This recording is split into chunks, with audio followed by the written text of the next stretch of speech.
கர்த்தருடைய பரிசுத்த நாமத்துக்கு மகிமை உண்டாகட்டும்.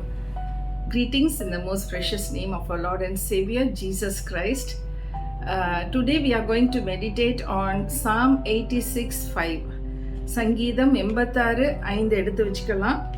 ஆண்டவரே, நீர் நல்லவரும் மன்னிக்கிறவரும் உம்மை நோக்கி கூப்பிடுகிற யாவர் மேலும் கிருபை மிகுந்தவருமாய் இருக்கிறீர். ஹல்லேலூயா.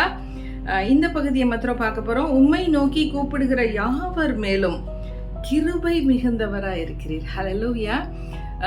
எனக்கு ரொம்ப பிடித்தமான ஒரு காரியம் தேவனுடைய கிருபை. நம்ம எல்லாருமே கிருபைன்னு சொல்லி சொல்கிறோம். ஆனால் கிருபை என்னங்கிறத எக்ஸ்பீரியன்ஸ் பண்ணணும். அதுதான் ரொம்ப மேன்மையாக இருக்கும். பாருங்களேன், எனக்கு காலில் ஆப்ரேஷன் ஒன்று நடந்தது. 2024 February மாதம் 6 மார்த்தாண்டத்தில் வச்சு நடந்தது. அங்கே ஒரு 12 நாள் நான் அந்த ஆஸ்பத்திரியில் இருக்க வேண்டியிருந்தது. அந்த டைமில் தான் நான் தேவ கிருபை என்னங்கிறத கம்ப்ளீட்டாக எக்ஸ்பீரியன்ஸ் பண்ணேன். ஹல்லேலூயா. அது வரைக்கும் ஊழியம் செஞ்சுருக்கோம், எல்லாம் செய்வோம். தேவனுடைய கிருபைக்காக டெய்லி ப்ரே பண்ணுறோம். காலையில் ஆனால் ஆண்டவரே அவங்க கிருபை நிமித்தம் தான் நான் உயிரோடு இருக்கேங்கிறதெல்லாம் சொல்கிறோம், வைக்கிறோம். But to experience that grace, that is awesome. சில காரியங்களை மாத்திரமே நான் சொல்கிறேன். எனக்கு வலி தாங்க முடியாது. ஸோ டாக்டர்கிட்ட முதலே சொல்லிட்டேன், எனக்கு வலின்னா எனக்கு ரொம்ப கஷ்டம் டாக்டர் அப்படின்னு. இல்லை, அவர் சொன்னார், நான் அமெரிக்காவிலேருந்து ஒரு 3 இன்ஜெக்ஷன்ஸ் இருக்கும்னு நினைக்கிறேன். இப்போ ஐ யூஸ் 1 for you. அதுக்கெல்லாம் நான் சார்ஜ் பண்ண மாட்டேன். அது எறும்பு கடிக்கிற மாதிரி கூட இருக்காதுன்னு. அதே மாதிரி ஆப்ரேஷன் பண்ணுற அன்னைக்கு என்னை அந்த கவுனை மாற்றிட்டாங்க. அந்நேரம் தான் அந்த ஊசியும் போட்டிருப்பாங்கன்னு நினைக்கிறேன் முதுகில் பின்னாடி. எனக்கு தெரியவே தெரியாது. ஆனால் கொஞ்சம் தூரம் என்னை தள்ளிட்டு போகும்போது எனக்கு மயக்கமாக வருது. அப்போ தான் நினச்சேன், இந்த டாக்டர் ஏற்கனவே அந்த நர்ஸ் கிட்ட கொடுத்து ஊசியை குத்திட்டாருன்ட்டு. ஸோ ஆப்ரேஷன் நல்லபடியாக முடிஞ்சிச்சு. அதுக்கப்புறம் நிறைய இந்த ரென்ஃப்ளான்னு சொல்லிட்டு அந்த நம்ம ரிஸ்டில் நிறைய மருந்துகளை அந்த ஒரு ரென்ஃப்ளான் வழியாக அனுப்புவாங்க பாருங்களேன். அது ஒவ்வொரு நேரம் அந்த நரம்பு வீங்கிரும்னு சொல்லிட்டு அதை எடுத்துட்டு வேற ஒரு நரம்பு பார்த்து குத்தி விடுவாங்க. இப்படி குத்தி எனக்கு ரொம்ப வலிக்க ஆரம்பிச்சிச்சு. ஸோ நான் சொன்னேன், சிஸ்டர் ஏதாச்சும் ஒரு 30 தடவையான குத்திருப்பீங்களா அப்படின்னு சொன்னேன். இந்த நியூஸ் உடனே டாக்டர் கிட்ட போயிடுச்சு. டாக்டர் என்ன பண்ணாருன்னா, ஒரு நர்ஸ் அந்த சீஃப் நர்ஸ் அவங்கள அனுப்பி ஒரு பிங்க் கலர்ல ஒரு ரென்ஃப்ளான் எடுத்துட்டு வந்தாங்க, ஊசி. அதை பார்த்தீங்கன்னா சொல்கிறாங்க, இந்த அடல்ட்ஸுக்கு தான் இந்த ப்ளூ கலரில் இருக்கிறத போடுவோம், குழந்தை இருக்குல்ல, குழந்தைங்களுக்கு போடுறது தான் இந்த பிங்க்கு. நீங்கள் ரொம்ப வலிக்குதுன்னு சொன்னீங்களாம்ல, டாக்டரை தான் இதை கொடுத்தாரு. பாருங்க, இது கிருபை.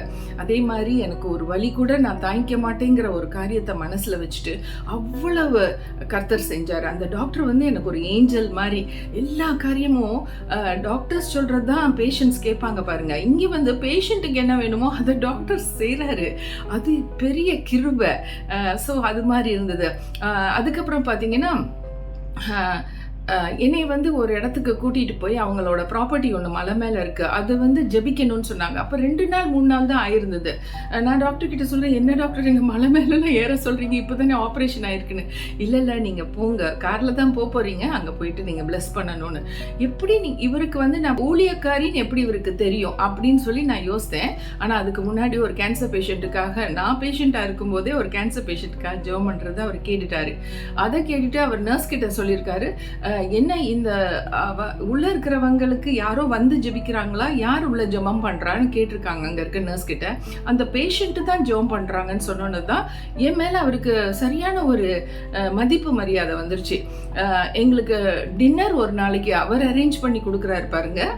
ஹோட்டல்ல இருந்து பெஸ்ட் என்ன வேணும்னாலும் நீங்க வாங்கிக்கோங்க, அமௌண்ட் நாங்க தான் பே பண்ணுவோம் அப்படின்னு சொல்றாங்க. அவங்க wife first day second day அந்த ஆப்ரேஷன் பண்ண நாட்கள்ல எனக்கு காலையில் நல்லா அவங்க வீட்டில் சமைச்ச கஞ்சி, அது ஸ்டமக் எதுவும் அப்செட் ஆகாமல் நல்லபடியாக இருக்க, கூலிங்காக இருக்க மாதிரி அவங்களே ப்ரிப்பேர் பண்ணி கொடுக்குறாங்க. இதெல்லாம் ரொம்ப ஆச்சரியமாக இருந்துச்சு எனக்கு. இதெல்லாம் உண்மையிலேயே ஆண்டவருடைய கிருபைன்னு தான் நான் சொல்லுவேன். அதுக்கப்புறம் வந்தது பாருங்க, நான் காலேஜில் வேலை பார்த்தனால எனக்கு இன்சூரன்ஸில் எனக்கு அமௌண்ட் 1.5 லட்சம் வந்துருச்சு. அதுக்கும் அந்த பெரிய நர்ஸ் சொன்னாங்க, இங்கே உங்களோட லெவலில் இருக்கக்கூடிய சீனியர் சிட்டிசன்ஸுக்கு ஒருத்தருக்கு கூட 1 லட்சம் கூட சாங்ஷன் ஆனதில்லை, உங்களுக்கு 1.5 லட்சம் சாங்ஷன் ஆயிருக்குன்னு சொன்னார். கர்த்தருக்கு ஸ்தோத்திரம், கர்த்தருக்கு மகிமை. அதுக்கப்புறம் அவர் ஆப்ரேஷன்லாம் முடிஞ்சு 7 நாளைக்கு தான் இந்த காம்போ. அதில் தான் நமக்கு ட்ரீட்மெண்ட்டு, காலில் நடக்க வைக்கிறது, ஃபிசியோதெரப்பி எல்லாமே இன்க்ளூசிவாக 7 days தான். ஆனால் நாங்கள் இன்னொரு 5 days இருந்திருக்கோம். அது ஒரு பைசா அந்த 5 daysக்கு அந்த வாடகை கூட அவர் வாங்கலை. அதுக்கப்புறம் 1 லட்சம் மாத்திரம் கட்டுங்கன்னு சொன்னாரு. அதுக்கப்புறம் 90,000 கட்டினா போறோம், 10,000 உங்க ஊழியத்துக்கு வச்சுக்கோங்கன்னு சொன்னாரு. இதெல்லாம் ஒரு டாக்டர் சொல்றாருன்னா இது நாங்க எதுவுமே சொல்லி கேட்கவும் இல்லை, குறைக்கவும் இல்லை, அவரா சொல்றாரு. அப்ப நான் சொன்னேன், இவரு எனக்கு கவனிச்ச விதம் எப்படின்னா, ஒரு தேவதூதன் என்னை கவனிச்ச மாதிரி பண்ணியிருக்காங்க. ஒரு தட்டுல வச்சு ஒரு பூவை பார்த்த மாதிரி கவனிச்சிருக்காங்க. நம்ம தான் ஒரு 10,000 கூட கொடுக்கணும், தவிர்த்து அவருக்கு குறைக்கவே கூடாது. நீங்கள் 1 லட்சத்தை போய் கட்டிடுங்கன்னு சொன்னேன். அதே மாதிரி கட்டிட்டாங்க. அவர் அதை கேள்விப்பட்டு அவருக்கு மனசில் கொஞ்சம் இது போல். அதனால நாங்கள் கிளம்பி போகிற டைம் ஆல்மோஸ்ட் முடிச்சு டாக்டர் கிட்ட பேசிட்டு தேங்க்யூ ஸோ மச் டாக்டர் சொல்லிட்டு நாங்கள் கிளம்புறோம் பாருங்கள். அப்போ மெடிசின்ஸ் அங்கே தான் வாங்க வேண்டியிருக்கு. ஒரு 2 monthsக்குள்ள மெடிசின்ஸ் வாங்கும்போது சுமாராக ஒரு 10,000 ஆகும்னு சொல்லிட்டு போய் கட்ட போனால், இல்லை நீங்கள் இந்த மருந்துகளுக்கு கட்டவே வேண்டாம், டாக்டர் சொல்லியிருக்காரு அப்படின்னு சொல்லிட்டாங்க. மருந்துகளை காசு கொடுக்காம இந்த உலகத்துல தான் இருக்கோமா இல்லையான்னு தெரியல.